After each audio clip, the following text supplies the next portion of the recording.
WRUULP, Savannah, Georgia, 107.5 FM. We are Savannah Soundings, community radio with a global soul. Our theme music is a clip of Summer Nights by the Eric Jones Trio. It's provided by our friend Mark Chesanow, who plays with the Eric Jones Trio every Thursday and Sunday at Good Times Jazz Bar downtown. Hey, welcome to Arts on the Air. This is Tamara Garvey. And Melissa Taylor. And we are proud to be here today with Maggie and Jackson Evans. Welcome. Hey, thank you. Thanks for having us. Yeah, thanks for agreeing to be guinea pigs, because we're still in the infancy This will be our stages. third show. Yeah. We're happy.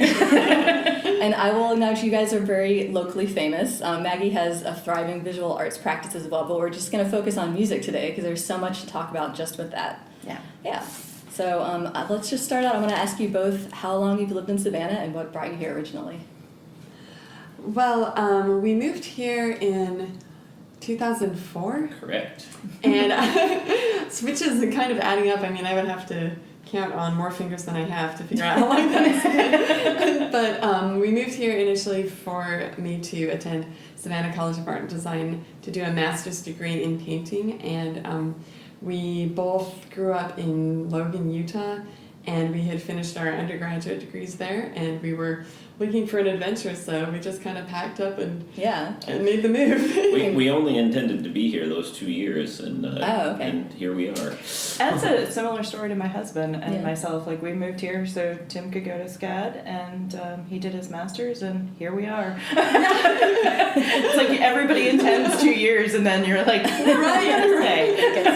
It's those trees. They really grab you. Right, totally. Like, literally, the Spanish moss just holds us. Right. Yeah, so the environment is very different from Utah. Yeah, you moved to the opposite corner of the country. Was that a huge shock? Culturally very different. It is, the landscape is wildly different. You know, this is, it's water, not mountains. So Yes, flat. And it was kind of a huge shock because Jackson was always an avid cyclist, and I was more into hiking at that point and doing like just really long hikes. That was kind of my outlet. And I moved here and tried to find a good hiking trail and went out to Skidaway. And it was cute, but it was not like not exactly the same. So there was some adapting there. But yeah, I mean, we've definitely grown to love the marsh, and the landscape here is just so different. It's beautiful. I know, it's different. Did you both study music or art for your undergrad? I did music. So my degree is in guitar performance. Okay. Maggie did art. Yeah, I studied illustration actually in my undergrad, and but I played with the guitar ensemble that I had at Utah State. And we actually got engaged on a guitar ensemble trip. Oh, that's so cute.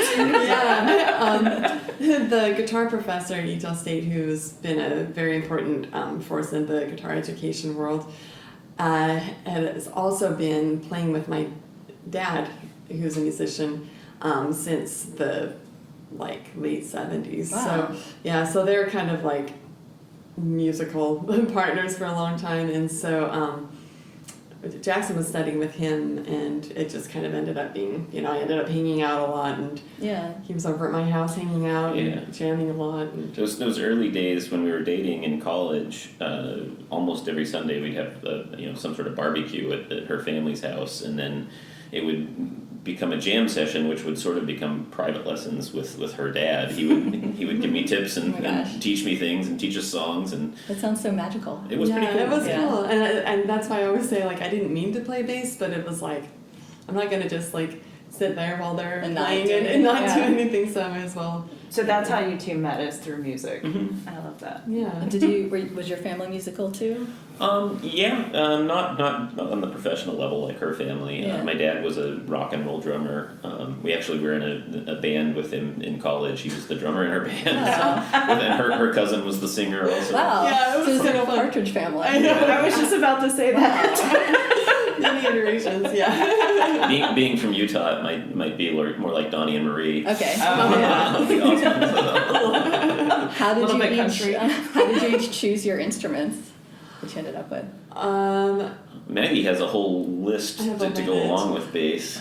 Yeah, I was gonna say I looked at your website, and there's more than just bass. There. Yeah. So mom's also a really accomplished pianist and flutist, and so when I was 5, she started me in piano lessons, and I really grew to love piano as I got older. So I did a lot of like classical piano competitions and stuff like that, and really loved it. My dad was a band teacher, so when I got into middle school, he's like, "What do you want to play?"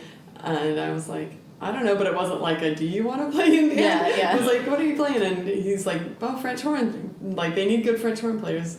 And I was like, "Okay, I'll play French horn," and most awkward instrument ever.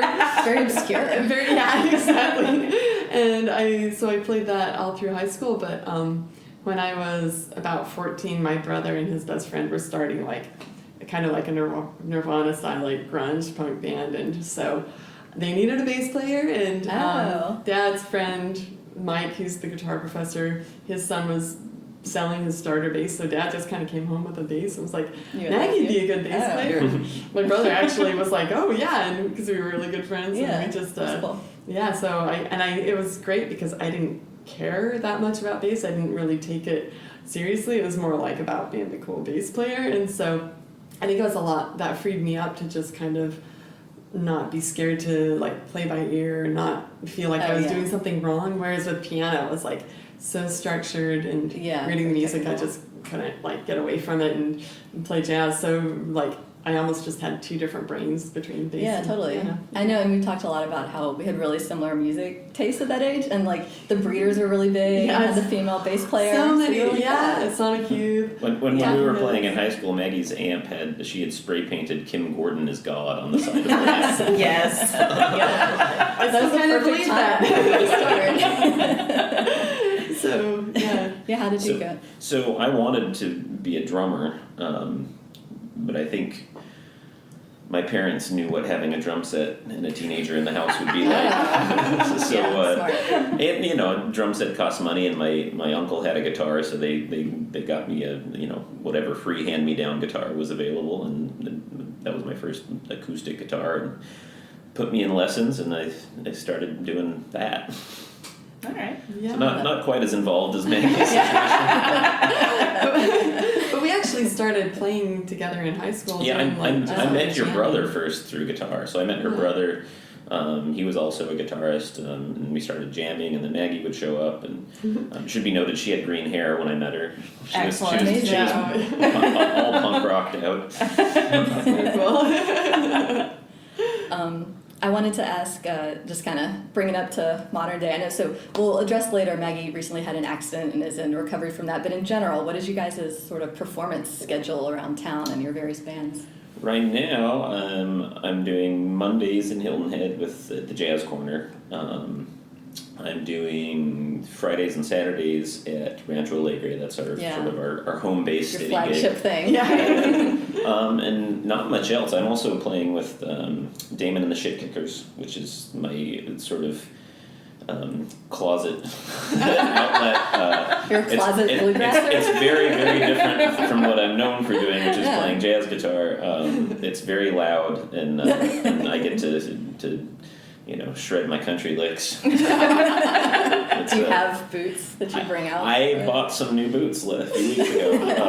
I was told that I couldn't keep playing with the band unless I bought some cowboy boots. That's not true. Okay. But they were getting sick of the bands. And, I thought you were wearing Uggs or something. Unacceptable.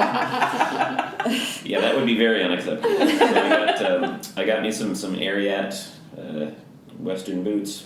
They're square toed because I don't want to cramp my toes, and so I'm on the line. Yeah, I was gonna say I'm not sure that counts. I mean, they're stitched up. They've got the whole thing going on. Damon says they're fine. But I might have to get some pointy-toed ones at some point. Yeah. And that's at Over Yonder on Saturday afternoons, right? Yeah.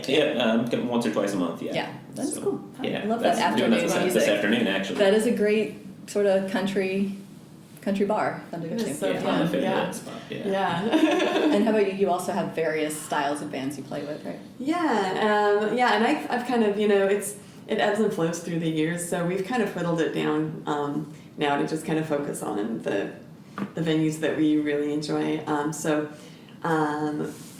Wednesday nights I'm usually at Redfish Restaurant in Hilton Head, and that's with the John Brackett Quintet now. So Howard Paul plays guitar in that as well, and then we have a conga player and a drummer, and then Fridays and Saturdays I'm usually at Rancho Alegre, and then I'll often pick up extra stuff with Howard Paul. Throughout Savannah, or we will go back to like Napa.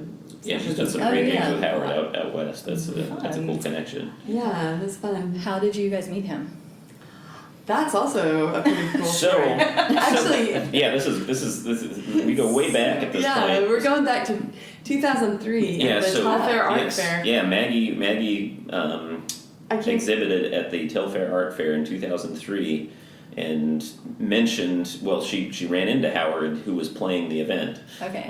She actually had a picture of me that she'd drawn, and I was playing my heritage Johnny Smith, and he came around and saw the picture and said, "Oh, is that Johnny Smith? Like, what's going on here? That's a jazz guitar." Wow. It's a very specific piece of knowledge that not everyone would have. They struck up a conversation. She mentioned that she was looking at SCAD, possibly moving here, so he gave her a card and brought it back to Utah. And once we made the decision that we were going to move out here, I called Howard and talked on the phone for like an hour and a half. He told me everything I needed to know about the Savannah music scene. And then like literally the first day we moved into town, I went over to his house and played some tunes. And he just jammed. Yeah, That's super fun. And we didn't get to know him super well at first. He had lots going on. At that point, he was still working at Chatham Steel, but it was a year or two later, he partnered with Bob Benedetto and became the CEO and president of Benedetto Guitars, where I work now, many years later. And we've just gotten to know him more and more as Maggie's played a lot with him, and I work with him, every day at Benedetto. Yeah. So I'd say we're pretty tight at this point. Can you guys give a little intro on who Howard Paul is in the local music scene? All right. Yeah. So Howard is a stalwart of the Savannah jazz scene. He became very good friends with Ben Tucker when he first moved to town. Ben actually introduced him and his wife. This would be in the 90s. After a stint in the Army, Howard had a job with Chatham Steel, and he actually worked briefly with the Olympics in 1996. Started playing gigs with Ben. Ben introduced him to Patty, his wife, and he, over the years, became more and more connected in the scene. As of, I don't know when he started being the president of Savannah Jazz, which was formerly Coastal Jazz. But he's run the Savannah Jazz Festival for maybe the last decade or so. Okay. And he knows everybody, does all the stuff. And that's how you've been brought to Napa various times for long music trips. Right. I'm not complaining. It's a fun game. That's a good connection. So you're going to Napa, Jackson is at work during the day. Yeah, so that's what happens. So Howard and Maggie go to Napa and drink amazing wine and play amazing gigs, and I have to cover both their asses. I have to cover Maggie on the gigs, and I have to cover Howard at work at Benedetto. So I think that's fair. It's probably somewhere in the marriage vows. I'm pretty sure. You can look back at the contract. I always bring money home. There is that. You bring some wine home too, right? And some wine. Yes. Yeah, that's true. Where I'm sitting, I can see a giant magnum of minor wine from here with a Benedetto guitar on it. Yeah. Nice. Can you tell us a little bit about the various genres and styles of music that you're in? Because you're in various different bands and groups. Oh yeah, that's a good question. Right. Well, I already mentioned I have a country fetish. So that's my Telecaster that Damon built for me. I'm really into swing and bebop styles of jazz. Maggie, however, has this whole Brazilian thing. It's funny because honestly we're so similar in so many ways, but we have really different go-to music that we like to listen to. Okay. Jackson, and it's almost like what you flipped from what you would expect. Jackson really likes just really pretty, lush, harmonic, like beautifully voiced things, like female singers often, really like more mellow stuff, I would say. And I'm just like, if it doesn't have like a really nice groove, I'm just like skipping it. Like, which I'm a bass player, so that makes sense. Yeah. But so I love like Latin music, I love Brazilian music, I love all sorts of random like old hip hop, or like I have this weird like Latin hip hop thing that is kind of cool. Like I'm gonna need recommendations from you for that. I will. Oh my gosh, yeah. There's some really cool like women like really hardcore like strong women like out like from Peru and stuff that are just really awesome. He's like, talking about Anna Tijoux. Anna Tijoux, yeah, specifically. I'll write it down for your favorite. Yes, please. But I like playing, anything that's just like, I've played in blues bands in the past. I played with Hitman for a long time, Hitman Blues Band, and he was kind of my first gig in Savannah. That's a funny story. I'll try to condense it because I feel like we have so much to cover. But yeah, Hitman, when we first moved into town, he called Portman's looking for a bass player for a gig. Jackson I was teaching there, yeah. Guitar and bass lessons at the time, but he's not really a bassist. Hitman got Jackson's number and called him and said, "Hey, you want to come play some blues with me this weekend?" And Jackson's like, yeah, he hadn't had a gig yet, and he was super stoked. I was doing my thing at SCAD, We'd been in Savannah maybe 2 weeks at this point. Wow. Or maybe a month or something, but I wasn't looking for a gig. I was, but I was happy that Jackson had a gig because, and so he like grabs his guitar and he leaves. It was when they were doing riverboat cruises off of River Street, or gambling cruises, casino boats. Oh, those like elaborate looking ships. Yes. Yeah, casino boats. And so Jackson like starts walking onto the boat, and Hitman sees him and he goes, "That better be a bass in there." And Jackson's like, "I don't play bass." And Hitman's like, and the boat's like getting ready to leave, and Jackson's like, "It's all right, my wife plays bass," and you can just see his face like, Big old eye roll. Yeah. So Jackson like calls me on his way. He's like, "Get your stuff on the porch.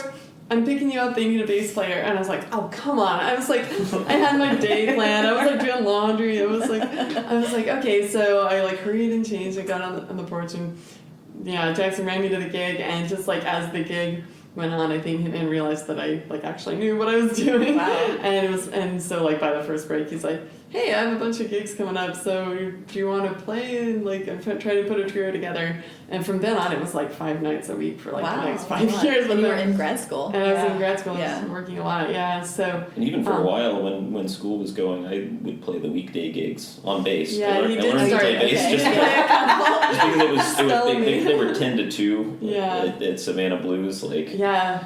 I was. Yeah, we were at Savannah Blues a lot. Where was that? Where was Savannah Blues? It was in City Market. Okay. It was a basement place. Yeah. Is it called? Is it Poor Larry's now, or it was at some point? Yeah. But that was. But yeah, sewage only occasionally dripped down from the ceiling. Oh, good. Yeah. Real classy joint. Yeah. That's totally fine. Roof juice is totally normal. Roof juice. But it was kind of good because they were always 4-hour gigs, and it was a lot of music. And he was playing with, I think he still plays with Mark Cordray on drums, who's a solid drummer, and I learned a lot. I actually learned a lot on that gig because I didn't know that much coming from what I'd been playing in Utah, and it was also like running a marathon. I mean, I got really in shape just playing that much. That long. Yeah, so that was cool. But I'll play just about anything. I've played with Damon and the Shit Kickers often, and Anders has a trio that I used to play with quite a bit. So.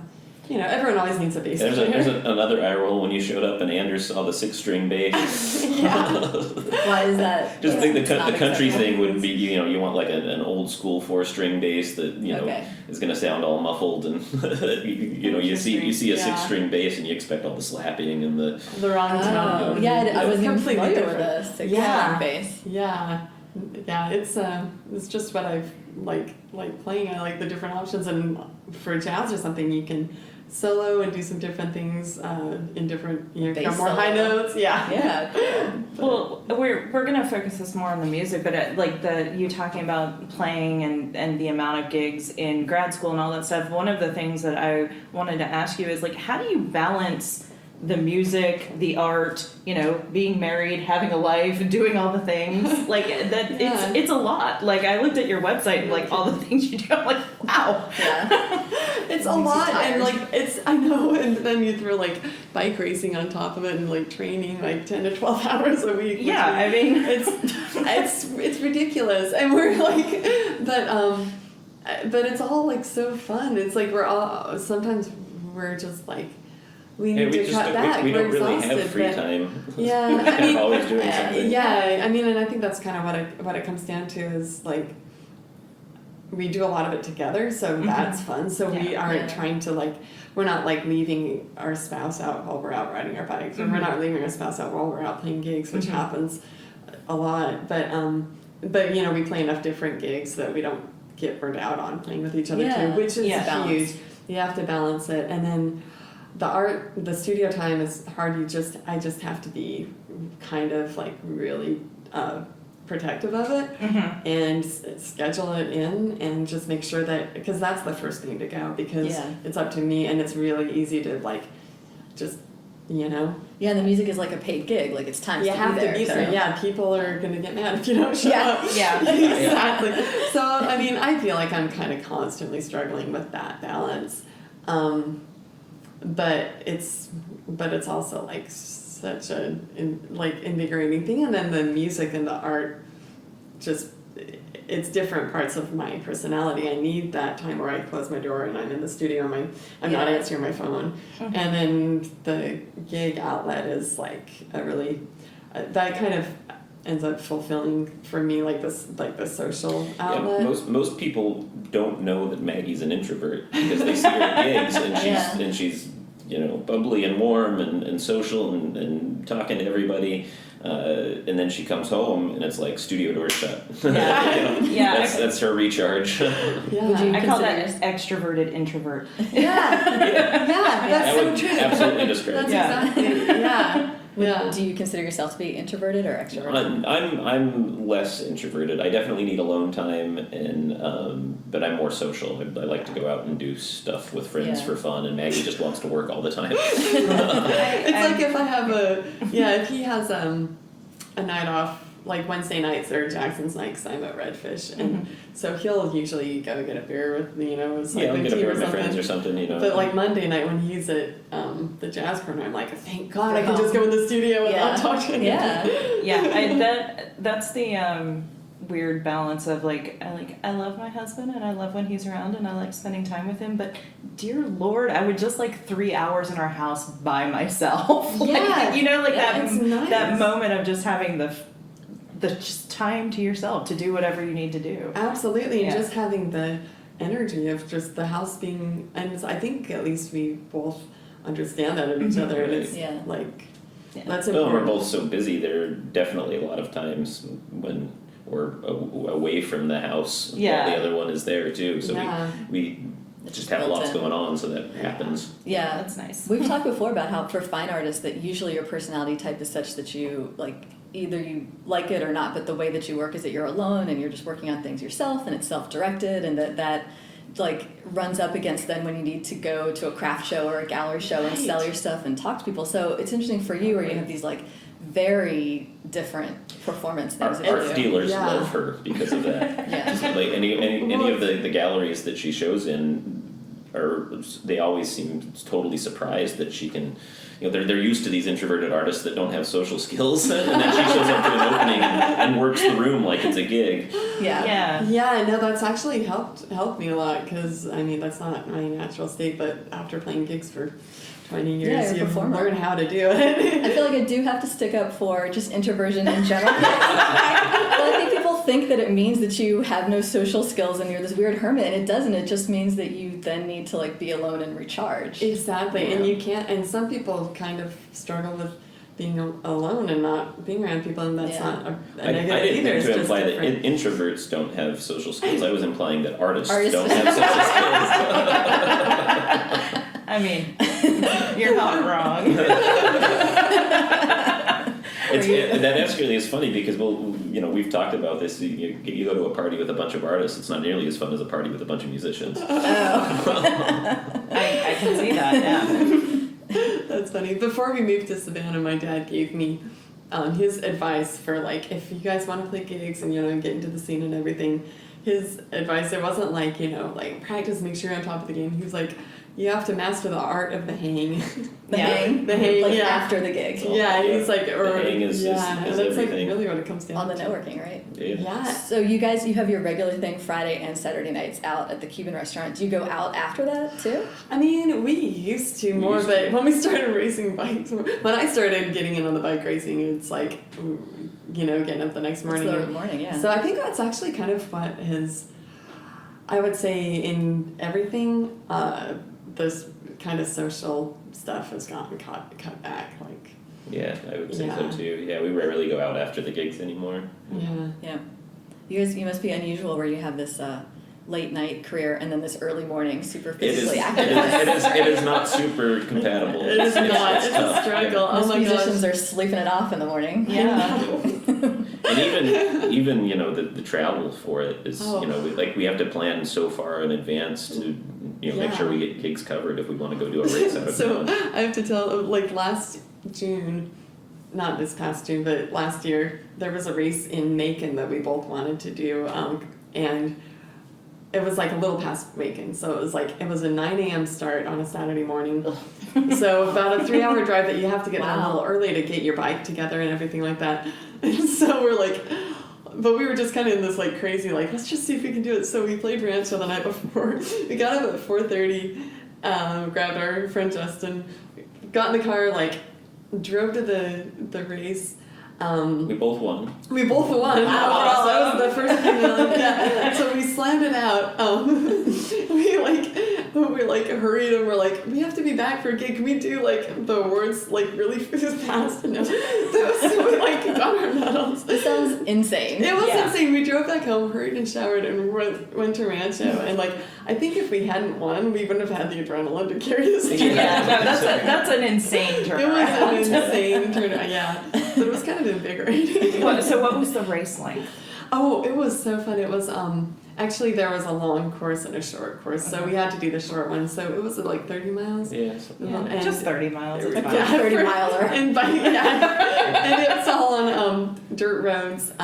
You know, it's a style of racing, gravel racing. So you're on a kind of road bike with slightly thicker tires, and and so we just.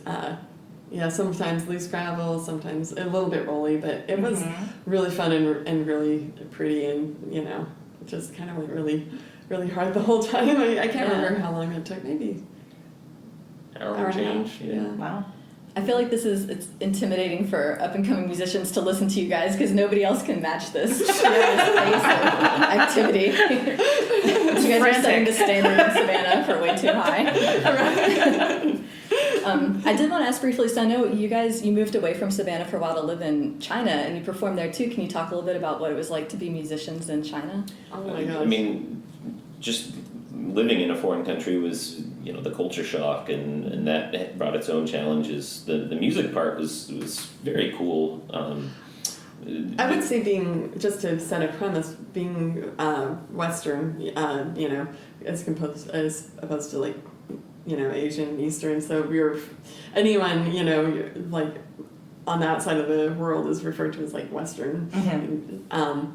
And Western musicians were like a hot commodity where we were living in China. So we automatically got paid more. I got a gig like that, like just, we went for an artist residency, but we were playing a jazz club like 6 nights a week. Really? Within the first weekend we were there, just That's because super cool. That was like a selling point. Yeah.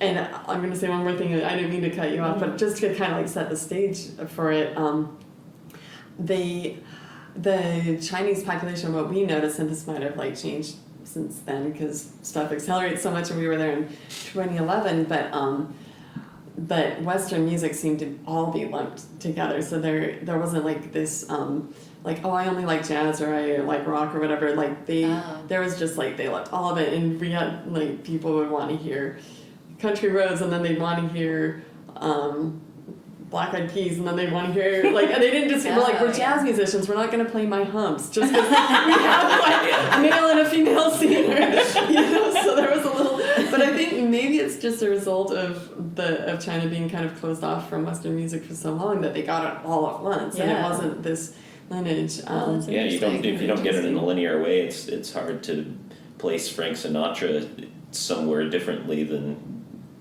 Michael Jackson. Their context is much different. So you guys were almost, it was like a jukebox. They just wanted to hear just different things. And then the second club we played at was sort of the more it was one of the nicer clubs in all of China, and it was the owner was a jazz lover. He would make a couple trips to New Orleans every year, and so there he was like, don't play that. just play the jazz. Which was such a relief. Like, wow. We don't have to, because the other club, they're like, you can start out with jazz and then like maybe play some more like funk songs and dance music. And we're like, no, we don't. It's not what we do. Like, we worked a few tunes out and made it work. Yeah. Awesome. Well, we are going to take a short break, and we will be back with Maggie and Jackson Evans. You are listening to WRUU-LP, Savannah, Georgia, 107.5 FM. We are Savannah Soundings, community radio with a global soul. Trees are one of Chatham County's most treasured natural resources. Beyond their beauty and cultural significance, the impact of trees are far-reaching and compounding, spanning from economic benefits to health improvements to climate change resilience. Trees are woven into every aspect of our lives. Savannah Tree Foundation protects and grows Chatham County's urban forest through tree planting, community engagement, and advocacy. More information is available at savannahtree.org. This portion of WRUU's programming is brought to you by listeners and by Brighter Day Natural Foods. Brighter Day Natural Foods has been serving Savannah's healthy food and supplement needs since 1978. It is located at the corner of Bull Street and Park Avenue.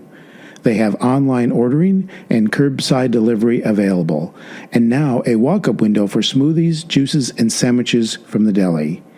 They are open from 9 a.m. to 7 p.m. Monday through Saturday, and 10 a.m. to 6 p.m. on Sunday. More information can be found at brighterdayfoods.com. What does it mean when we say that WRUU is a community radio station? It doesn't just mean that we invite the community to create programming, and it doesn't just mean that we're a voice for the community. It also means that we're counting on the community to keep us going, and you are the community. Almost all of our modest budget comes from small annual or monthly donations from listeners like you. You get to enjoy our community-focused programming because many others have stepped forward to do their part. Now do your part by joining our community of listener donors. Go to WRUU.org right now and make a one-time or monthly donation. And thank you for supporting Savannah's community radio station, 107.5 FM. Hi, welcome back. We're here with Maggie and Jackson Evans, and we were talking about their trip to China and playing music in China and what that was like. What's your favorite story from that experience? Like, because I'm sure there was a lot that was different from here, but what was your favorite experience? Was it the hotel? The what? The hotel? Yes, that's the TV show? Yeah. My gosh. So they told us at the club that they were going to take us to be on a TV show and stay at a 5-star hotel. Just to preface, like, when you're there working for the club, they kind of pimp you out a lot. Like, all of a sudden you're doing all these weddings or shows, and they just, like, drive you to a random place, and you play, like, 3 songs, and it ends up being, like, a birthday party for, like, twin 12-year-old boys or something like that. Like, and these were huge productions, it's like being Jumbotrons, it's hilarious. So very, very high production values. Cameras on boom cranes and things like that. Yeah. I showed up to one once in the wrong color of dress, and and they made me change my dress, and they had a dress that was meant for a much smaller. Oh man.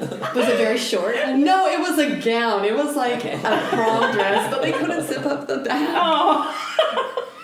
And I was just like, and I'm not like, I'm just You're not a big person. So So you just couldn't turn around. Yes, exactly. It's like, whatever. Like, just keep your back I'm beyond to- being embarrassed.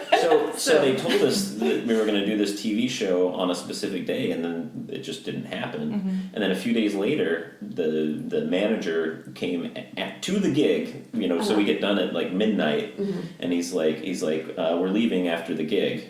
And we're like, I'm sorry, what? And it's like, yeah, we're going to that hotel for the TV show. And it's like an island that's. And we're like, well, can we 3 hours away. yeah, It's like a 3 or 4 Can hour we get our toothbrush? So they drive us back to our apartment. We run in, grab a few things, get in the van with this like rickety bread box of a van, and start driving at like 1:30 in the morning.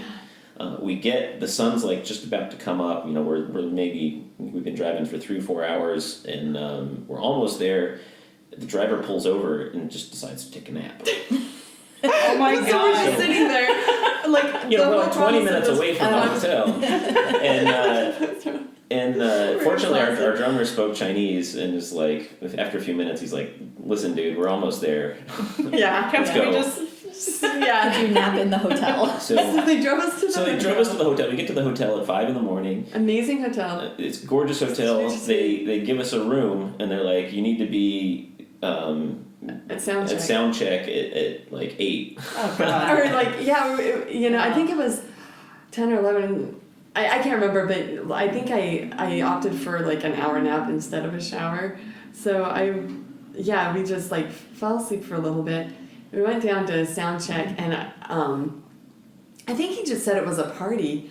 And then we got there for We the didn't sound know it check. was a TV show. We didn't know it was a until we TV got show, there. and I was a little, because I felt like I kind of looked like crap. Like, I just had my clothes from the night from the gig before, and Did they not do hair and makeup for you? no, they didn't, and I did not my hair was not looking great, and we got there and they were just like, "What song are you gonna play?" We're like, "We'll play this one." They're like, "No, we don't like that song. What else?" And we're like, so we got to go through like 4 songs, and they're like, "Okay, yeah, you can play that one," and then they're like, "Okay." Sent us back to our hotel room, but then we had to be back at like 3 to like play the thing. Oh. And then they wanted to like interview us, and I was supposed to say something in Chinese, and we could speak a little Chinese, but I wasn't super confident with it, and I was so tired. I was like, I'm not speaking Chinese on TV just so you can laugh at me. Right? So I made the drummer. So then we think we're like, we're like, sweet, at least we got this fancy hotel room. So we filmed the thing, and they put us back in the bus and took us back to Hangzhou to play the game. I think we got like dinner, and then they literally put us back in the van and drove us straight to the gig. And so we didn't even go home first. We like went back to the club. Wow. And we're just like, So you had like 24 hours straight of just Yes. It was really With like bizarre. some like power disco naps. how sad. it was so weird. And then of course when we got done with the gig, I think we just like we made friends with these Swedish musicians that played down the street, and I think we went straight to their gig, and then like Were they having the same they experience? they'd been there longer than us, and they were not even surprised. They're like, oh yeah, Yeah. that's just what they do with you. I've been listening to that. I am like kind of amazed with the faith that you had getting into this like rickety van and like just letting people drive you for several hours. Like, and assuming you're gonna make it back. we questioned it many times. And especially they didn't tell us, like the manager that set it up, he's like, oh yeah, it's like an hour away, and we just mentioned to our other friends like, oh yeah, we're gonna go play this thing, it's like an hour away. They're like, no, that's like 4 hours away. We're like, that's a little bit of a difference. Yeah. So your entire experience there with your manager was then just sort of like massaging the truth Oh, with yeah. you and then getting you into these scenarios. Yeah, pretty much. Oh yeah, but it was Wild quite an experience. experience. Yeah, absolutely. And how long were you there? The better We part of 2 ended up years. being Oh. What city were you in? Hangzhou. It's Beautiful, near beautiful Shanghai. spot. Yeah. Yeah, it's beautiful. It's kind of a sister city to Savannah. It's the same latitude as Savannah, so Oh. it's very similar weather patterns. It's a little more inland. Very It's- historic. There's yeah, a beautiful lake. there's a lake called West Lake that's a UNESCO World Heritage Site. Tea fields up in the mountains. It's a nice little spot. Yeah. Cool. And then as an aside, I'll make this story brief, but one of our Swedish friends that we met over there is a great bassist, and when we met him, we were like, oh my gosh, you would you need to meet my sister. Like, and we ended up bringing him back here for a tour, and he ended up marrying my sister. And Wow. they lived, we were very, very proud of ourselves. So they lived in Savannah for a bit, and now they're in Sweden, and they have the cutest 2-year-old. That is fascinating. So it's, Oh my gosh. pretty amazing. Wow. Yeah. I did want to ask, so people in town, you might know Maggie had a cycling accident a few months ago through no fault of her own, and it was very serious, and she's had many surgeries and physical therapy now to get over it. Do you want to talk a little bit about how you're getting back into music and how it's going? Yeah. The accident, just quick overview for those of you that didn't hear about it, but I was riding back in on 80 coming in from the islands, and I got hit from behind by a truck going about 60 miles an hour. Yeah, 65 plus. 65, yeah, and I think he was just trying to pass someone on the right impatiently, didn't see me. I was well on the shoulder, and upon impact I flew through the air 136 feet and landed luckily in a marsh. But it really,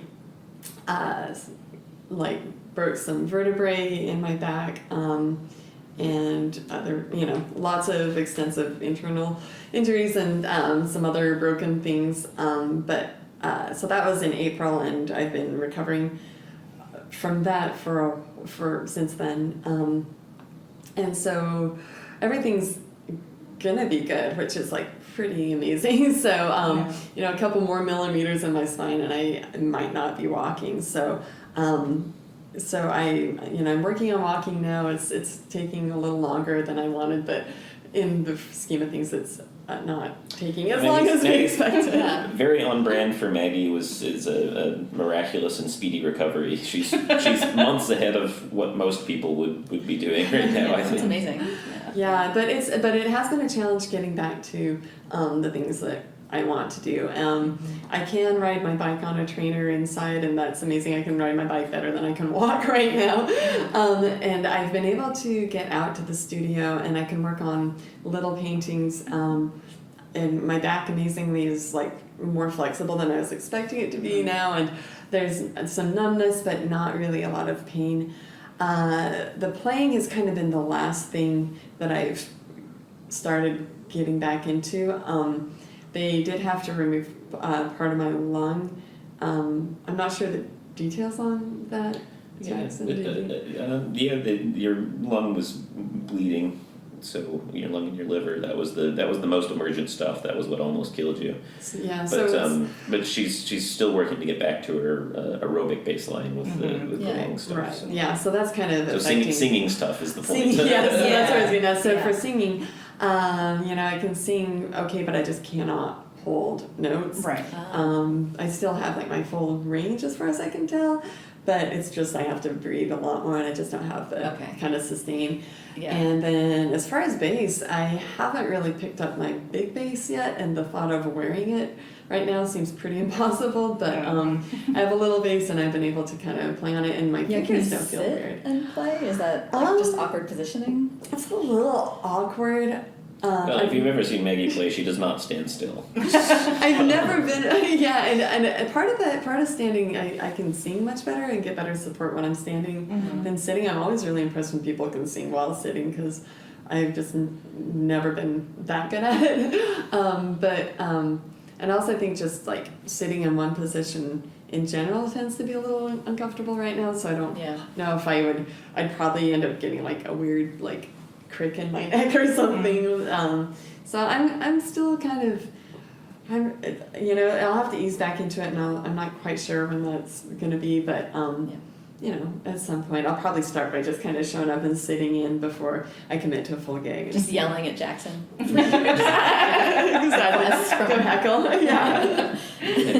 Yeah. Well, we're very excited to see how your recovery is going so far, and you look great. Yes. Thanks. We'll continue to pull for you. Working on it. Yeah, lots of therapy. I do want to ask this completely separate question, but so, and you guys have referenced when we talk about like forms of music that there's New Orleans jazz, and I feel like even for me, not super educated about music theory, but I have a vision in my head of what that means, and I've always wondered, do other cities have like a style, like are there other cities that are like that style of jazz? Is it just New Orleans? Yeah, absolutely. No, it's not just New Orleans. Okay. Yeah, it's not. Yes, there are other cities.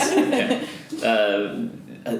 Historically, more so than now, I love to talk about this because, remember in the days of jazz, musicians would play together in a city. They would develop their own sound and they would record it, and then records would get shipped from city to city. And to get those sounds, to learn the music from those records, a musician would have to wait till that one copy of that record came in, and the musicians would share it around, and that's pre-internet. So these days everybody has the whole of Western music at their fingertips on Spotify, whereas in the developmental stages of both jazz and rock and roll, every city had the individuals that contributed to that city-specific sound. So we talk about the Kansas City sound, which the Charlie Parker was from Kansas City, so that sort of early bebop stuff sort of came out of there. In 1919, the Storyville, the red light district in New Orleans, was ordered shut by the Secretary of the Navy, and that sort of dispersed. That's how Louis Armstrong and Bix Beiderbecke and all those early jazz guys ended up in Chicago, because they followed the Mississippi River up. And, this is pre-interstate, and all of that New Orleans stuff got sort of dispensed into the world, okay. and then each pocket sort of developed from there. Yeah. Do you guys have any like dream places or gigs that you want around town, or bands you want to be playing with in the future? I'm having a blast with Damon, so I'd like to do more of that. Someday I'd like to find a reason to start sort of an edgier improvisational situation that's electric based as opposed to the acoustic jazz that I usually play. Okay. Yeah. How about you, Meg? Well, I've been enjoying. Jackson brought a jazz guitarist down from Canada, Jocelyn Gould, and she's just like kind of blowing up right now. She won a Juno last year in Canada. It's the Canadian. The Canadian Grammys. Yeah. For those that don't know. But so we brought her down for some shows, and it just was really cool to like combine our styles, and she and I were singing together, and it was like, oh, that's nice. Yeah, it was fun. It was a way to take what I like to do, but put like a fresh spin on it. And so any sorts of those collaborations are exciting. And one kind of downside about the scene in Savannah right now is that there really aren't any other female jazz musicians. Instrumentalists, anyway. Yeah, there are some singers, but I never get to just play with other female musicians, and so there's a jazz musicians. so there's a vacuum. We could get a lot more in. Yeah, I would love to do more of that, okay. because the energy is just totally different, and it's just like anything, when you're a female doing something in a male-dominated discipline, and the jazz world has definitely been male-dominated for a long time, to kind of emphasize that more, and maybe bring more. Yeah, that would be super cool. Yeah, it'd be fun. It's crazy. You don't even stop and think about it, but I can like count on one hand how many times I've actually got to just like play. And not other scenes are like that. The bigger scenes, it's really been a big movement lately, I would say, to focus more on women in jazz. Do you think Savannah has like an unusually thriving music scene for how big the city is in general? I would say think so. yeah. It's an interesting place because, not at least speaking from the jazz perspective, not only do we have a lot of gigs, but there isn't a conservatory or a jazz program to have where you have students competing for the same gigs. So we have a small musician pool, but a high demand for live music and performance. Which is nice because it keeps the wages competitive.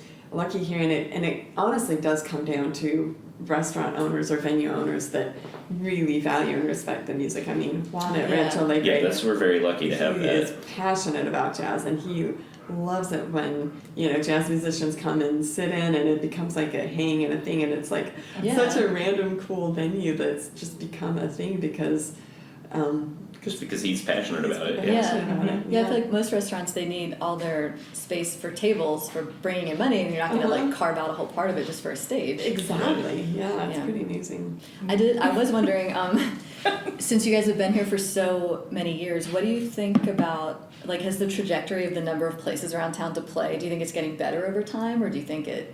You know, it's interesting because venues have closed, but venues have opened. Yeah. We have always, since we moved here, it's amazing that we've pretty much played consistently the whole time we've been here. I mean, it's been every weekend for like 17, 18 years. It's crazy. And but you know, I feel like lately there's more and more places that want music. Right. It's a resurgence, like new places that are opening. I think it's a cultural thing that the South in general is supportive of live music, and we have such a big tourist industry now. Yeah. Well, we have a couple of questions that we like to ask everybody. It's like our Inside the Actor Studio questions. So I will start. Do you guys each have, say you're walking around alone, do you have like a theme music that plays in your head that really pumps you up? What's your exciting self-theme music? Maggie's going to be a smart ass and say, I have the tiger. That was literally what What's smart ass about that?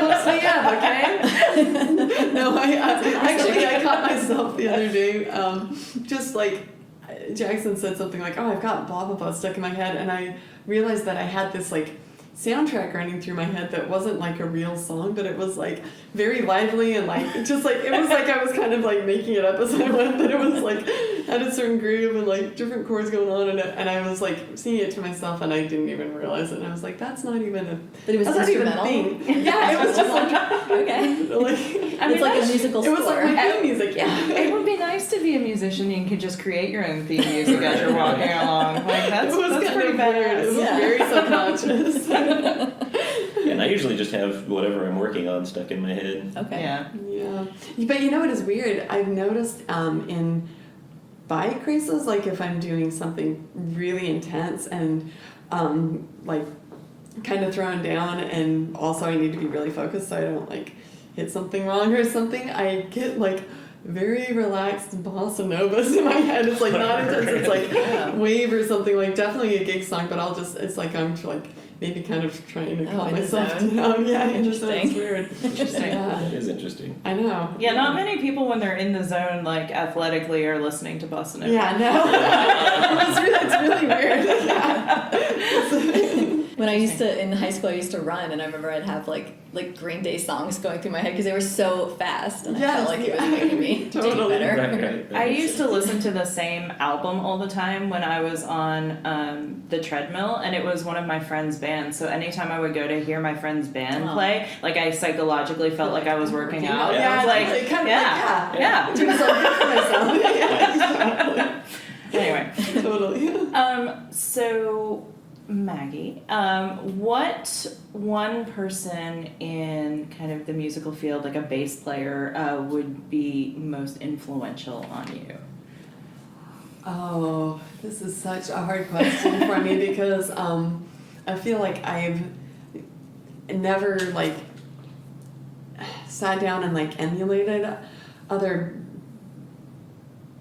basses in a way. Like I play off of who I'm playing with, and I find them most inspirational. But if I go way back, actually, I would have to say Flea, probably. Okay. Red Hot Chili Peppers. Cool. Yeah, like when I started listening, like I think it was just it's such a fundamental part of when I was like starting to play, and just like kind of his rhythmic decisions and stuff like that, and the way he slaps. It's not like something that I use all the time now, but it's like, yeah, it's kind of funny. Like a few years ago, I listened back to him and I was like, oh, I think I really got a lot from him early on. Cool. He's iconic. Yeah. He's iconic, right? All right, Jackson, same question. Again, it's hard because there's so many influences and a lot of teachers also. But if I had to pick, if I had to say like my favorite guitarist, that I would go with John Scofield. Okay. Mostly just because he has a quirky approach, and I want that to be my approach. Okay. Even if I don't sound anything like it. Fair enough. I wanted to ask each of you, if you were not doing what you were doing professionally, what would be your second choice profession? Second choice. I mean, it's hard because we've just like crafted our lives to be so we can do what we want all the time. We don't need second choices. Yeah, I honestly can't, unless I could like there's something completely hike different for- that you. Yeah, if I Hike could for a living? Yeah, if someone could like Yeah. travel, yeah, exactly. Like That'd be all right. I yeah, could see myself being like a personal trainer or a coach or something of that Yeah. nature. Mm-hmm. yeah, Harnessing your physical activity. Yeah, It's different. that's right. right. Yeah. All right, and then the bookstore owner in me always assumes that people are readers, so the question is, what book speaks to you the most? Jackson, you go first because I'm gonna have to think. And I know you have. My favorite all-time book is Capturing the Rye. Okay. And it's those scenes of him going to the bars in Manhattan and hearing jazz. It just speaks to the old soul. Absolutely, yeah. Maggie reads He a didn't lot. talk long enough. I know. We need more time. Well, it's hard because I know this question is like 2 hours later. I'm gonna be like, that's it. So. If you need to let me know later and I can stick it into the Facebook event and be like, edit, Maggie later followed up with this list of 10 books that she likes. I know, because I'm trying to like scan through my bookshelf. Yeah, I still didn't. Okay. I'll try to think. I will stick it in later. Do you guys have anything final you want to say? Like any advice for up and coming musicians in Savannah? Anything like that? Ask for the art of the hang. Seriously, well, I would say,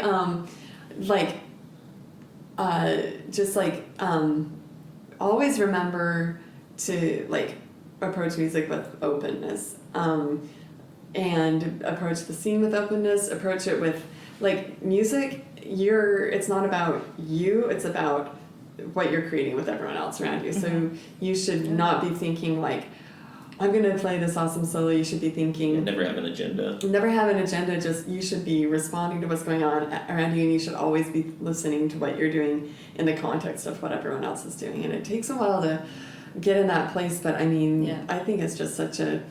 that makes it exciting and it keeps it fresh all the time. You make it sound like improv. Yes, it is like Improv. literally, and also just be cool. Oh, and tip your bartenders. Like, if you're, like just because you're in the band doesn't mean you don't. Yeah, they're probably Yes. providing you with drinks all night, right? Absolutely, yeah. Like, don't be a jerk. That's Cheer the great people that do advice. it. It's good life advice. Yes. for everyone. As someone who's worked in the service industry, Yeah. that is great advice. It will come back around. Hands Yeah. down, absolutely. Hopefully there are a lot of tourists.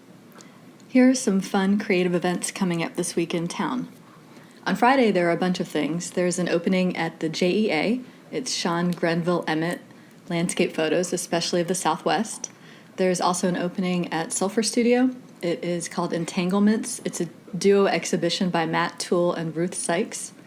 On Friday also is First Friday for Folk Music at the First Presbyterian Church of Savannah. Through Saturday at Sulphur Studio is the artist-in-residence Kazumi Wilds. She's an illustrator and bookmaker. Also right now, registration is open for classes and workshops at the Savannah Cultural Arts Center. They have workshops in music, art, acting, and dance, and things are for adults, teens, and kids. Through the summer, Location Gallery has a show by the artist Jennifer Nolan. It's paintings of animals. And there still is the photo contest by the Friends of the Savannah Coastal Wildlife Refuge. Their entry deadline is August 14th. There's more information can be had if you Google their name. But winners receive cash prizes and will be in a group show at Cedar House Gallery. Photos must be taken on publicly accessible refuge lands, and they have a suggested entry fee of $10 for 3 images. You are listening to WRUULP, Savannah, Georgia, 107.5 FM. We are Savannah Soundings, community radio with a global soul.